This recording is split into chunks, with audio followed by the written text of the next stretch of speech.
শাড়িটা খুলে লাল টুকটুকে ব্লাউজ আর সায়াটা পরে শুয়ে আছি খোলেদ্দারের জন্য।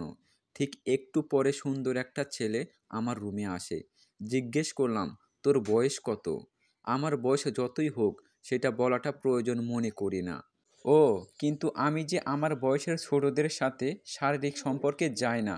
কেন, টাকা কম হয়েছে নাকি? না, টাকা কম হয়নি, কিন্তু তুই তো এখনো ছোট। কত আর বয়স হবে? এই 21 বছর। আমার বয়স জানিস কত? 25 বছর। সমস্যা নেই, কাজ শেষে আরও টাকা দিব। কথাটি বলেই আমার উপরে ঝাঁপিয়ে পড়ে, পাগলের মতো কিস করতে থাকে আমার সারা শরীরে। ওর এমন পাগলামি দেখে ভালো লাগছিল, তাই আর বাধা দিলাম না। প্রায় সময় থেকে অধিক সময় নিয়ে আমার সাথে শারীরিক সম্পর্ক করলো। আমি বাধা দিলাম না। কাজ শেষে 2000 টাকা উপহার দিয়ে বলে গেল, তোরে আমার খুব ভালো লেগেছে, আবার আসবো, রেডি থাকিস কিন্তু তুই। ওর কথায় শুধুমাত্র আমি একটু হাসলাম, আর কিচ্ছুটি বলি নাই। যাই হোক, এখন একটু পরিচয় দেই। ছেলেটির নাম হলো কাব্য, আর যার সাথে শারীরিক মেলামেশা করলো তার নাম হলো পরি। তো চলুন গল্পে যাওয়া যাক। তো কাব্য পতিতালয় থেকে সোজা বাসায় গিয়ে ফ্রেশ হয়ে শুয়ে আছে। ঠিক সেই সময় তার মা রুমে উপস্থিত হয়। কাব্য বলল, মা কিছু বলবা? মা বলল, হুম, বলার জন্য এসেছি। আজ তোর বিয়ে, সেটাও আবার একটু পরে। কাব্য, হোয়াট? কি বলছো এইসব তুমি? মা, হুম, যা বলছি তাই। এসব হঠাৎ করেই হয়ে গেছে। মেয়ের বাবা কাল বিদেশে যাবে, তাই আজকেই বিয়েটা হবে। কাব্য, এটা আবার কেমন বিয়ে মা? মা, আরে বাবা, সব তোকে পরে বুঝিয়ে বলবো আমি। কাব্য, এখনই বলো। মা বলল, আমরা চাইতেছি আজ তোদের বিয়েটা কোনো রকমে হোক। সামনের মাসে খুব ধুমধাম করে আবার অনুষ্ঠান করে বিয়ে দেব। কাব্য, ও আচ্ছা, কিন্তু মেয়ে দেখতে কেমন? মা, মেয়ে মাশাআল্লাহ অনেক সুন্দর আছে। তুই এখনই রেডি হয়ে নে। কাব্য, আচ্ছা ঠিক আছে মা। এরপরে কাব্য মায়ের কথা মতো রেডি হয়ে বিয়ে করার উদ্দেশ্যে রওনা হয় মেয়ের বাড়িতে। তো মেয়ের বাড়িতে এসেই দেখে তেমন কোনো লোক নেই। কি আর করার, যে মেয়েটার সাথে বিয়ে হবে ও বিশাল একটা ঘোমটা মুখে বসে আছে।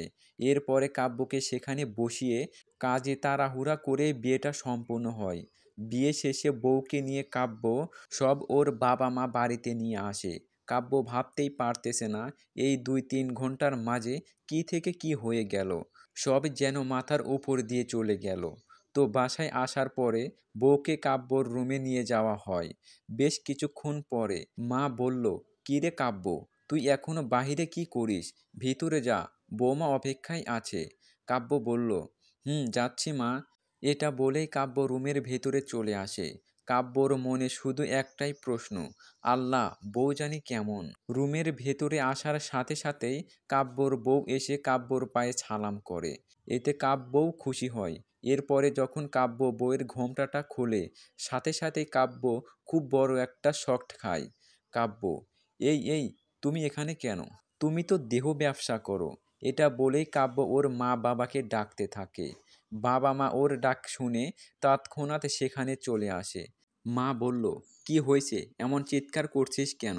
কাব্য বলল, মা, এই মেয়ে তো হোটেলে ব্যবসা করে। এই মেয়ে, ও কেমন করে আমার বউ হতে পারে মা? মা বলল, এই বেয়াদব ছেলে, কি বলিস তুই এইসব, হ্যাঁ? কাব্য বলল, মা বিশ্বাস করো, আমি এই মেয়েকে হোটেলে দেখেছি, ও দেহ ব্যবসা করে। মা বলল, তার মানে তুই এইসব বাজে কাজে লিপ্ত কাব্য? কাব্য, আমি আবার কিসে লিপ্ত হলাম? বুঝলাম না তোমার কথাটি। মা, তুই কেমন করে জানিস পরি হোটেলে ব্যবসা করে, হ্যাঁ?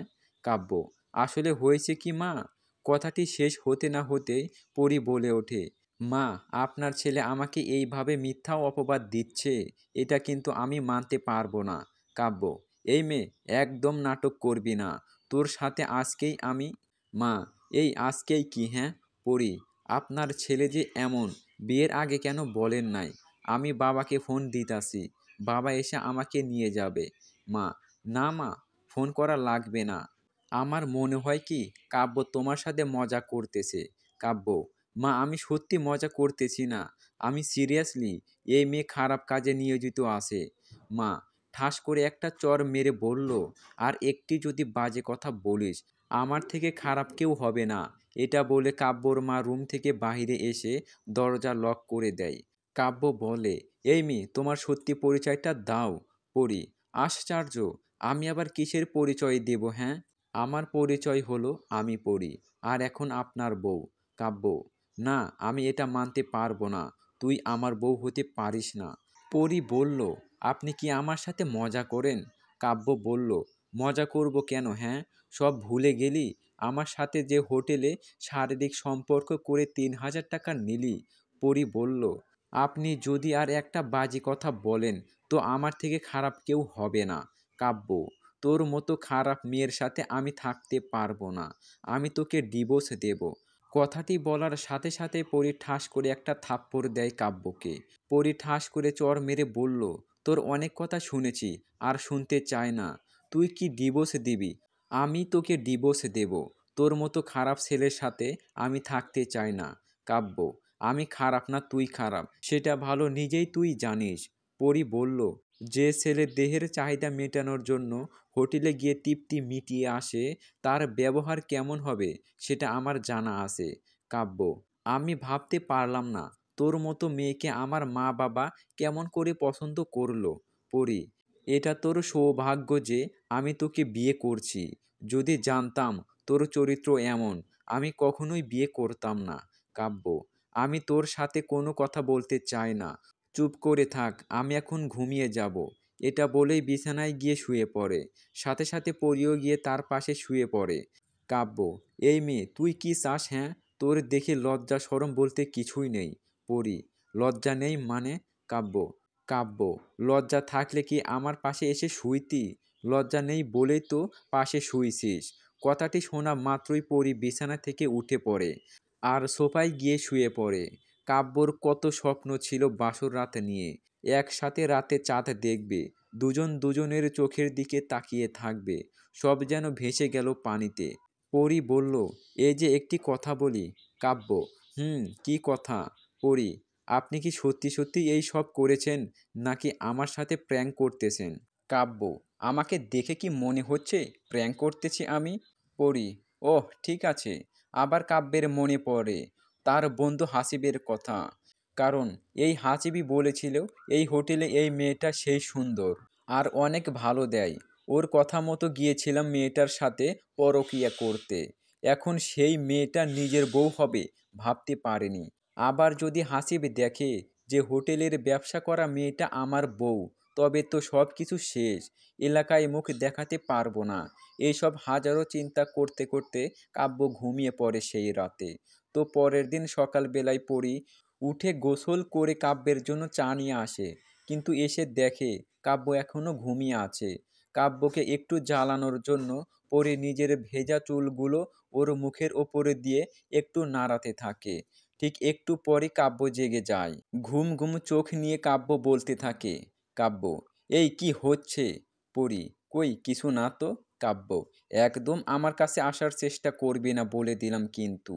পরি, আমার বয়ে গেছে আপনার কাছে আসতে। কাব্য, যত সব খারাপ মেয়ে। পরি, খারাপই। এখন নেন, চা খেয়ে নেন, নিজের হাতে বানিয়ে নিয়ে এসেছি। কাব্য, হা হা হা, আমি চা খাবো, সেটা আবার তোর হাতের? প্রশ্নই আসে না। পরি, ঠিক আছে, না খাইলে তো জোর করতে পারি না। আপনার ইচ্ছা হলে খাবেন, আর না হলে খাবেন না। কাব্য, এত কথা আমি পছন্দ করি না। পরি, আপনি না করতে পারেন, আমি পছন্দ করি। কাব্য, একদম ভালোবাসা দেখাইতে আসবি না। তোর ওই ভালোবাসা কত মানুষে যে পাইছে তার ঠিক নেই। পরি, কাল রাত থেকে এক কথা বলে যাচ্ছেন। আপনাকে বলি নাই আমি ওইসব কাজ করি না? কাকে না কাকে দেখেছেন আর আমাকে মিথ্যা অপবাদ দিচ্ছেন। কাব্য, বাহ, নাটকও দেখি সুন্দর করতে পারিস। তুই তো নায়িকা হবি। ঠিক এমন সময় মায়ের ডাক পড়ে বাহির থেকে। কাব্য, পরি, খাইতে আয় দুজনে বাহিরে। কাব্য, ঠিক আছে মা, যাচ্ছি খাইতে। এটা বলে কাব্য ফ্রেশ হয়ে নেয় আর একটু পরে দুজনে বাহিরে আসে। এসেই দেখে যে, দেখা মাত্র কাব্য দৌড়ে রুমে চলে যায়। এই পতিতা মেয়েকেই বিয়ে করলি শেষ পর্যন্ত কাব্য? কথাটি শুনে কাব্য নিজের রুমের দিকে দৌড় দেয় এই লজ্জা থেকে বাঁচার জন্য। সবাই ভাবতেছেন কে এই কথাটি বলল। সেটা আর কেউ না, কাব্যের বন্ধু হাসিব। কোনো একভাবে হাসিবও জানতে পেরেছে যে কাব্য বিয়ে করেছে, তাই সকালবেলা উঠে কাব্যর বাসায় চলে আসে। যখনই কাব্য ও পরী বাহিরে আসে, ঠিক সেই টাইমেই হাসিব দেখে ফেলে পরীকে। আর দেখা মাত্রই মুখ ফসকিয়ে এই কথাটি বের হয়ে যায়। এইদিকে কাব্যের মায়ের মাথায় যেন বর্জ্য পড়ার মতো অবস্থা, কারণ কাল রাতে কাব্য এই কথাটি বলেছে। আজ আবার হাসিব পরীকে দেখা মাত্রই এই কথাটি বলে ওঠে। তো নিজের মান সম্মানের দিকে তাকিয়ে কাব্যর মা বলে ওঠে, এই হাসিব, তুমি কি বলতেছো? তোমার মাথা ঠিক আছে? আর যদি কখনো এমন কথা শুনি তো তোমার সাথে কাব্যের মেলামেশা বন্ধ করে দেব। হাসিব, আন্টি বিশ্বাস করুন, এই মেয়েটিকে আমি সত্যিই পতিতালয়ে দেখেছি। কাব্যের মা বলল, একদম চুপ করো, তোমার মুখে আর একটি কথাও শুনতে চাই না আমি। হাসিব, সত্যি কখনো লুকানো যায় না বুঝলেন, সত্যিটা সত্যিই থাকে। তুমি কি বলতে চাও? হ্যাঁ, সরাসরি বলো। হাসিব, আমি একটি কথাই বলতে চাই, আপনি একটি খারাপ মেয়ের সাথে আপনার সন্তানের বিয়ে দিয়েছেন, তাতেই আবার বয়সও বড়। আপনি মা হয়ে এমন একটি মেয়ের সাথে কাব্যের বিয়ে দিলেন, ভাবতেই পারলাম না। ঠিক তখনই কাব্যের মা ঠাস ঠাস করে চর মেরে বলে, বেয়াদব ছেলে কোথাকার, লজ্জা করে না একটি মেয়ের নামে এমন বদনাম লটানোর? আমি তো ভাবতেই পারছি না তুমি এতটা খারাপ। হাসিব, আপনি আমাকে থাপ্পড় মারলেন আন্টি, এটা একদমই ঠিক করলেন না। কাব্যের মা বলল, কেন, তুমি কি আমাকে থাপ্পড় দেবে নাকি? হাসিব, আমাকে আপনি থাপ্পড় না মারলেও পারতেন, এই থাপ্পড়ের প্রতিশোধ আমি থাপ্পড় দিয়ে নেব না, সময় হোক ঠিকই বুঝবেন। কাব্যর মা বলল, যাও, বেরিয়ে যাও আমার বাসা থেকে। তোমার মতো ছেলের সাথে মেলামেশার জন্য আমার সন্তানটিও এমন হয়েছে। হাসিব, যাচ্ছি, তবে মনে রাখবেন আপনাকে অনেক পস্তাতে হবে। আর হ্যাঁ, আপনার এই যে বৌমা আছে না, ওর সাথে আমার অনেক কাহিনী আছে, আপনার ছেলের মুখে শুনে নিয়েন। কাব্যের মা বলল, এই তুমি কি যাবে এখন, নাকি দারোয়ান ডেকে বের করে দেব? হাসিব, তার দরকার নেই, আমি চলে যাচ্ছি। এটা বলেই হাসিব একবার পরীর দিকে তাকিয়ে বাসা থেকে বের হয়ে যায়। কাব্যের মা বলল, পরী, তুমি আমার সাথে রুমে আসো তো, কথা আছে অনেক। পরী কান্না ভেজা চোখে বলল, মা চলুন। সবাই ভাবতে পারেন কান্না ভেজা চোখে কেন, কারণটা হচ্ছে এত সব মিথ্যা বানোয়াট কথা শুনলে যে কারোর চোখে পানি চলে আসবে। তাতেই আবার নতুন বউ সবে মাত্র কাল এসেছে, তাতেই এত বদনাম। তো এরপরে শাশুড়ি মায়ের কথা মতো পরী পিছু পিছু তার সাথে রুমে চলে আসে। পরী বলল, মা বলুন কি বলবেন? কাব্যের মা বলল, তুমি কি সত্যিই ওই সব খারাপ কাজে লিপ্ত আছো পরী? যা সত্যি তাই বলবে। পরী বলল, মা বিশ্বাস করুন, আমি এইসব কাজে লিপ্তর কথা তো দূরের কথা, মুখে কখনো আনিই নাই। কাব্যের মা বলল, তাহলে কাল রাতে কাব্য আজ ওর বন্ধু হাসিব এই কথা বলল কেন, বুঝলাম না। পরী বলল, সেটাই তো আমিও বুঝতেছি না মা, ওরা কেন আমাকে এইসব দোষারোপ করতেছে, আর আমি তো এমন মেয়ে না। কাব্যের মা বলল, লুকাচ্ছ না তো আবার কোনো কথা, যদি লুকিয়ে থাকো সত্যিটা বলো, কোনো সমস্যা হবে না, আমি দেখব কি করা যেতে পারে। পড়ি, আশ্চর্য, আমি মিথ্যা বলবো কেন? যদি আপনার বিশ্বাস না হয় তবে আমার সম্পর্কে খোঁজ নিয়ে দেখতে পারেন, আমি কেমন মেয়ে। কাব্যের মা বলল, ও, কিন্তু আমিও তো বুঝতেছি না, ওরা দুজনে কি প্ল্যান করেই এমন করতেছে নাকি অন্য কিছু? কাব্য তো আমাকে কখনো মিথ্যা বলে না। আমার মনে হয় কি জানো পড়ি, ওরা তোমার মতো কাউকে দেখেছে, তাই তোমাকে নিয়ে এমন মন্তব্য করতেছে। পড়ি, হয়তো হতে পারে, কিন্তু এখন আমি কি করব? আপনার ছেলে তো আমার সাথে কথাই বলতেছে না, যদিও বা কাছে যায় তবে কত কথা বলতেছে। এর চেয়ে আপনি আমার বাবাকে বলিয়ে আমাদের আলাদা করে দিন। কাব্যের মা বলল, এই মেয়ে, তুমি কি পাগল হয়ে গেছো নাকি? কাল বিয়ে হলো, আজকেই ডিভোর্সের দিকে ইঙ্গিত দিচ্ছ? আমি কি তোমাকে এখনো কোনো খারাপ মন্তব্য করেছি নাকি যে তুমি সারাসারির কথা মুখে আনতেছো? আর কখনো এমন কথা বলবে না। পরী বলল, তো আমি আর কি করব বলেন? যেখানে আপনার সন্তান মানে আমার স্বামী হয়, ও নিজেই কথা বলে না, সেখানে কেমন করে থাকবো? কাব্যের মা বলল, চিন্তা করিও না, আমি সব কিছু ঠিক করে দেব, একটু ধৈর্য ধারণ করো প্লিজ। পরী বলল, জোর করে ভালোবাসা হয় না মা, আমি জোর করে আপনার সন্তানের ভালোবাসা চাই না। কাব্যের মা বলল, আরে এমন কিছু না, ওর মনে হয়তো বর্তমান অনেক প্রশ্ন, তাই তোমাকে মেনে নিতে পারছে না। পরী বলল, আমি জানি না মা। কাব্যের মা বলল, আচ্ছা একটি কথা বলি শোনো, কাব্য যেই কলেজে পড়ে তোমাকেও সেই কলেজে ভর্তি করে দেয়, এতে করে তোমরা সব সময় একসঙ্গে থাকতে পারবে। তখন দেখবা ও তোমার প্রতি আকৃষ্ট হবে। পড়ি, ঠিক আছে মা, আপনি যা মনে করেন। কাব্যের মা বলল, আচ্ছা তুমি রুমে যাও এখন, তোমার সাথে পরে কথা বলবো। তো এর পরে পরে সোজা রুমে চলে আসে। এসেই দেখে কাব্য মন খারাপ করে বসে আছে। কাব্যের মন ভালো করার জন্য পরি বলে ওঠে, আপনি চিন্তা করবেন না, আমাদের ডিভোর্স হবে। কথাটি শুনে কাব্য বলে ওঠে, কবে ডিভোর্স হবে আমাদের? আজকে? পরি বলল, আসলে বিয়ের 3 মাস আগে তো ডিভোর্স হয় না, তাই আমাদের 3 মাস একসাথে থাকতে হবে। কাব্য, ও। পরি বলল, আমি কাল থেকে আপনার কলেজে যাব। কাব্য, হোয়াট? পরি, আমিও পড়াশোনা করতে চাই, আপনার সাথে তো থাকবো না, তাই ভাবছি পড়াশোনা চালিয়ে যাব। কাব্য, কিন্তু আমার কলেজে কেন? আরও অনেক কলেজ তো আছে। পড়ি, শুনেছি আপনি যেই কলেজে পড়েন ওটাই নাকি এখানকার মধ্যে বেস্ট কলেজ। কাব্য, ভালো, খুব ভালো। আর হ্যাঁ, তুই যে হোটেলে খারাপ কাজ করিস তার প্রমাণ আজ দেব আমি। পড়ি, ঠিক আছে। এটা বলে কাব্য সোজা সেই পতিতালয়ে আসার জন্য রওনা দেয়। প্রায় 1 ঘন্টা পরে গন্তব্যস্থানে আসে। তো এসেই সোজা ওই মেয়েটার রুমে যায়, যে মেয়েটার সাথে এখানে এসে শারীরিক সম্পর্ক করেছে। ভিতরে ঢুকেই দেখে যে অন্য একটি মেয়ে শুয়ে আছে এই রুমে। আশ্চর্য, ওই মেয়েটা কোথায়? কাব্য বলল, আচ্ছা এই রুমে যে ছিল কালকে সে কোথায়? কেন, আমি কি তার চেয়ে দেখতে খারাপ নাকি? আমাকে পছন্দ হয় না? কাব্য বলল, প্লিজ বলো সে কোথায়? আসো, আমি ওর মতোই তৃপ্তি দেব বাবু তোকে। কাব্য আবার বলল, দয়া করে বলো ও কোথায়? বলতে পারি, এই জন্য 200 টাকা দিতে হবে আমাকে। কথাটি শোনার সাথে সাথেই কাব্য টাকাটি বের করে দিয়ে বলে, এখন বলো। আসলে ওর কালকে। কথাটি শুনেই কাব্যের মাথা ঘুরে যায়। রাতে বিয়ে হয়ে গেছে রূপসীর, তাই আমি ওর রুমে এসেছি এখন। কাব্য, কি ওর বিয়ে হয়েছে মানে? আসলে ও দেখতে অনেক সুন্দর, ব্যবহারও সুন্দর। কাল একটা আপনার মতো খদ্দের এসেছিল। কাব্য, তারপর? তারপরে আবার কি? রূপসী ওকে মন ভরে ভালোবাসা দিয়েছে, এতে লোকটি খুশি হয়ে আর ওর রূপ দেখে নিয়ে গিয়েছে, বলেছে বিয়ে করবে। কাব্য, এইসব সত্যি নাকি মিথ্যা? আর ওর নাম রূপসী? আসবেন। কাব্য, তোমাকে অসংখ্য ধন্যবাদ সাহেব, আসবেন। আমি আজ আপনাকে খুশি করাতে চাই, বেশি টাকা নেব না, খুশি হয়ে যা দেবেন। কাব্য, সরি। এটা বলেই কাব্য সেখান থেকে আবার বাসায় আসার জন্য রওনা দেয়। পুরো রাস্তার কাব্যর মাথায় একটাই চিন্তা, সেটা হলো এই পরীকে নিয়ে। পরী কি সত্যি কথা বলতেছে নাকি মিথ্যা নাটক সাজাচ্ছে? এইসব চিন্তা করতে করতে কাব্য বাসায় চলে আসে। মা তখন বলল, এই তুই কোথায় গিয়েছিলি? হ্যাঁ? কাব্য, কোথাও না। কেন, কি হয়েছে? মা, পরীকে নিয়ে ঘুরতে যা, ওর মনটা ভীষণ খারাপ।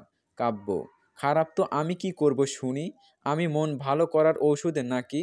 মা, আমি যেটা বলেছি সেটাই কর। কাব্য, আমি পারবো না ওই খারাপ মেয়েকে নিয়ে ঘুরতে। মা, ও খারাপ না, খারাপ হলি তুই। যদি খারাপ জায়গায় না যাইতি এইসব মিথ্যা বানোয়াটা কথা কখনো বলতে পারতি না। কাব্য, কি আমি খারাপ? মা, হ্যাঁ তুই খারাপ। তোর মতো সন্তান আল্লাহ যে কেন আমাকে দিছে? কাব্য, ছোট থাকায় মেরে ফেলতে পারো নাই, তাহলে আজ এমন কিছু হতো না। মা, সেটাই তো ভুল করেছি। এইভাবে মায়ের সাথে ঝগড়া করে কাব্য নিজের রুমে চলে আসে। পড়ি, আমাকে নিয়ে কোথাও ঘুরতে যেতে হবে না, আমার জন্য আপনি অনেক ছোট হয়েছেন। আমি আজ চলে যাব বাবার বাসায়। কাব্য নিশ্চুপ। পরি আবার বলল, আজকে একটা কথা বলি শোনেন, আপনি যে মেয়েটাকে আমাকে মনে করতেছেন সেই মেয়েটা সত্যিই আমি না। কাব্য, না তুমি সেই মেয়ে না, আমি নিজের চোখে তোমাকে দেখেছি পতিতালয়ে। পরি, ও আচ্ছা, ভালো থাকেন, আমি গেলাম।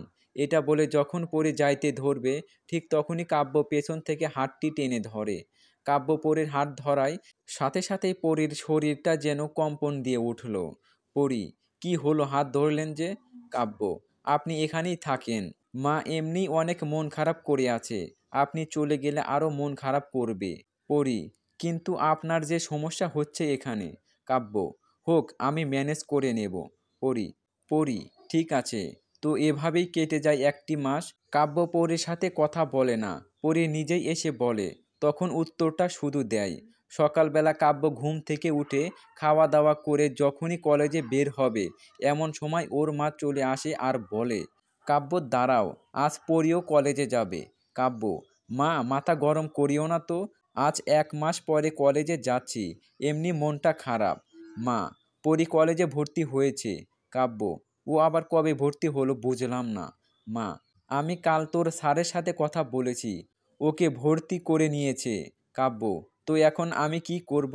মা, কি আর করবি, তোর বউকে তুই কলেজে নিয়ে যাবি। কাব্য, ও কলেজ দেখেনি। মা, না, ও কলেজ দেখেনি, আজ দেখিয়ে দে, তারপরে একা একাই যাবে। কাব্য, ঠিক আছে। এই পড়ি, তাড়াতাড়ি আয়, কাব্য তোর জন্য ওয়েট করতেছে। পড়ি, হুম মা, আর 1 মিনিট, আমি রেডি হয়েছি। মা, শোন, পরীকে দেখে শুনে রাখিস। কাব্য, ও কি ফিটারের দুধু খায় যে দেখে শুনে রাখতে হবে? কথাটি বলা মাত্রই পরি চলে আসে আর বলে, মা আমি রেডি। কথাটি শুনে কাব্য পরীর দিকে তাকিয়ে আর চোখ ফেরাতে পারে না। এটা তো সত্যিকারের পরি মনে হচ্ছে। পরি, এই আপনি এমন করে তাকিয়ে আছেন কেন, হ্যাঁ? আমাকে কখনো দেখেন নাই? কথাটি শুনেই কাব্য লজ্জা পায়, কারণ সেখানে তার মাও ছিল তাই। কাব্য, হয়েছে, আমার তো আর কাজ নেই। এরপরে দুজনে বাসা থেকে বেরিয়ে এসে একটা রিকশার অপেক্ষা করতেছে। ঠিক 2 মিনিট পরে একটা রিকশা এসে পড়ে। কাব্য, ওই মামা, রিকশা নিয়ে যাবেন রংপুর সরকারি কলেজ? অবশ্যই জামু। মামা ওঠেন, বসুন মামি সহ। এরপরে কাব্য ও পরি দুজনে উঠে বসে রিকশায়।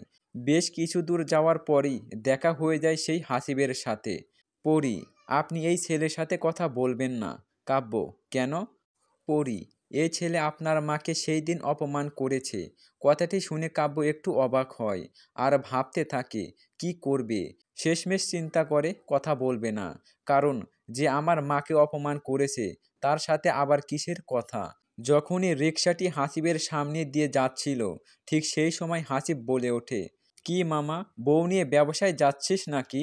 কাব্য নিশ্চুপ। হাসিব আবারও বলল, আমাদেরও দিস, আমরাও টাকা দিব, সমস্যা নেই। কাব্য, তোর কাছে এসব আশা করি নাই হাসিব।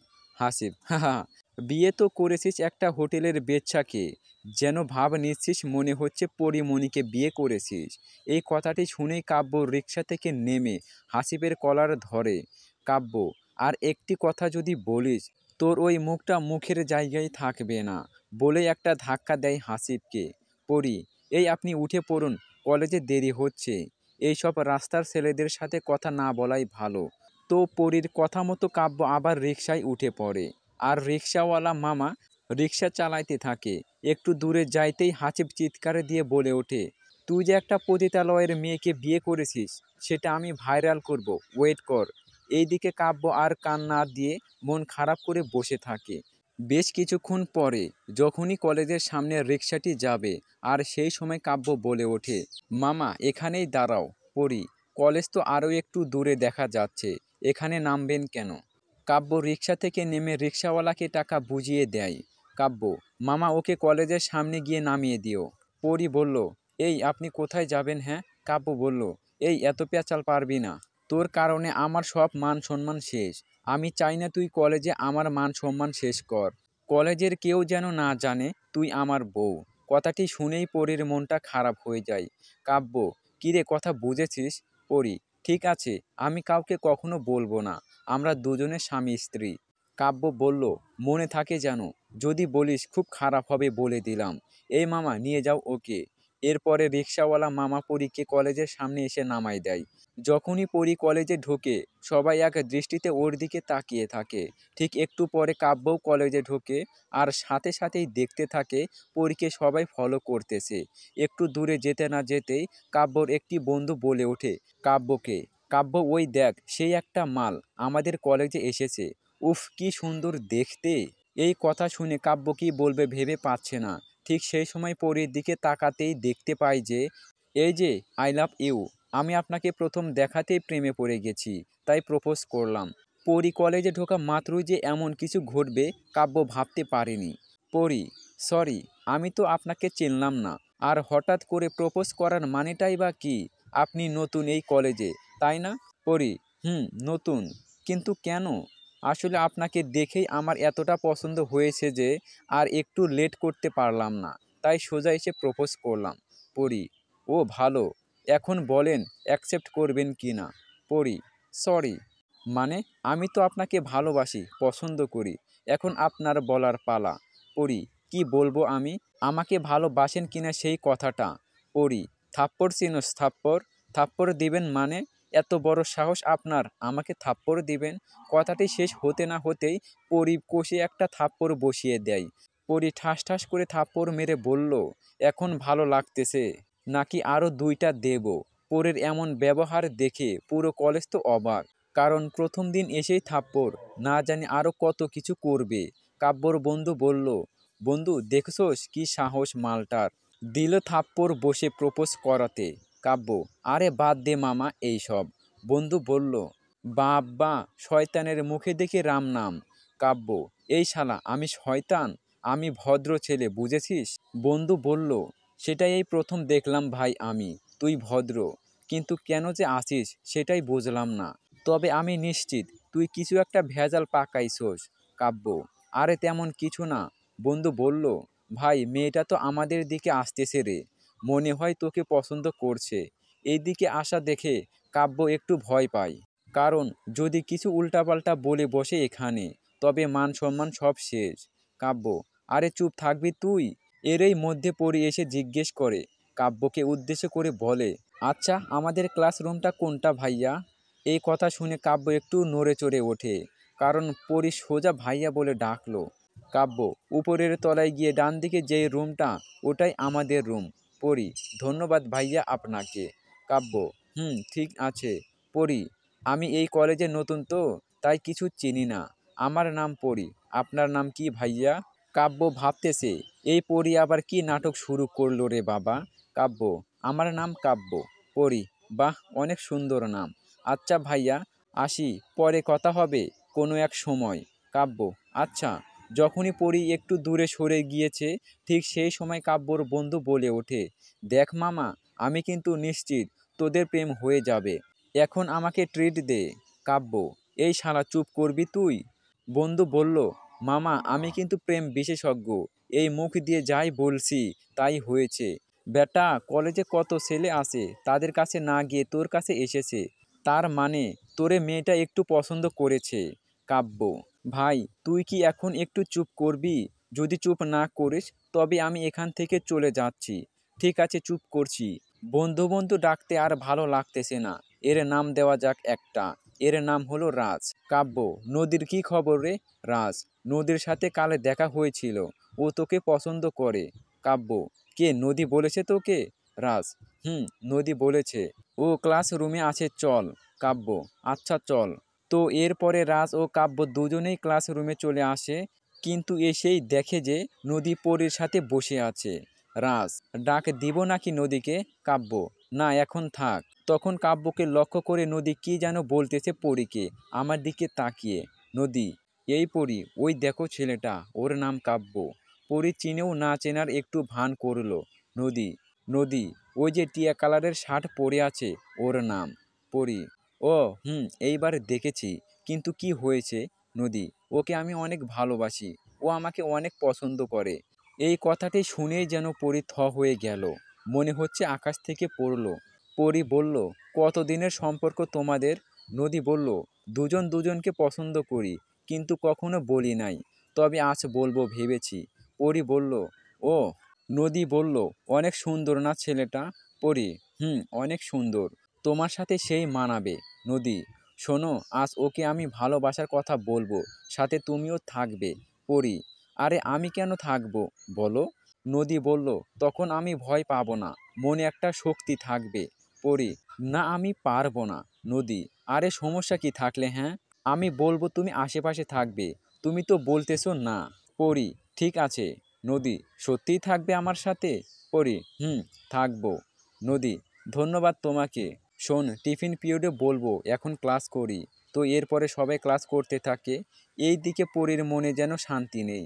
ক্লাসে মন বসতেছে না, শুধুমাত্র কাব্যর কথাই মাথায় আসতেছে।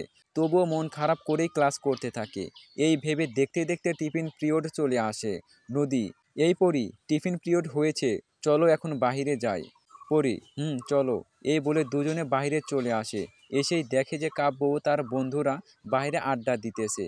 নদী, ওই দেখো কাব্য, ওর হাসিটা আমার কাছে এত সুন্দর লাগে যে বলে শেষ করতে পারবো না। পড়ি, অনেক সুন্দর। পড়ি, অনেক সুন্দর। নদী, ওই তুমি আবার কাব্যের প্রেমে পড়িও না। পড়ি, আরে না, কি যেন বলবে ওনাকে। নদী, ডাকতেছি। এটা বলেই নদী রাজকে ডাক দেয়। রাজ, বলো নদী, কি বলবা। নদী, এইদিকে কাব্যকে নিয়ে আসো, ওর সাথে আমার কিছু কথা আছে। রাজ, ঠিক আছে। এরপরে রাজ কাব্যকে ডাক দিয়ে নদীও পরীর কাছে নিয়ে আসে। কাব্য এসেই দেখে যে এখানে পরীও উপস্থিত। এখানে যে পরী আসে সেটা জানলে কাব্য কখনোই আসতো না।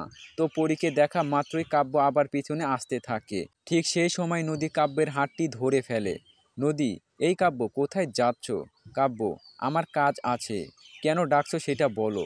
নদী, কেন ডাকছি তুমি মনে হয় জানো না। কাব্য, জানি, এই সম্পর্কে পরে কথা হবে।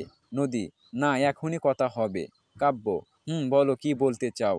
কথাটি বলেই যখন পরীর দিকে কাব্য তাকায়, ঠিক তখন দেখতে পাই যে পরীর চোখে অশ্রু আসবে। নদী, তোমাকে আমি অনেক অনেক ভালোবাসি কাব্য, তোমার বউ হতে চাই, নেবে আমাকে গ্রহণ করে। কাব্য, মানে। নদী, আমি তোমাকে ভালোবাসি, আমার যতদিন নিঃশ্বাস আছে তোমার সাথে এক হয়ে থাকতে চাই। ঠিক সেই সময় পরী, পরী কী করবে তা জানতে চাইলে অবশ্যই বেঙ্গলি স্টোরির সাথেই থাকুন।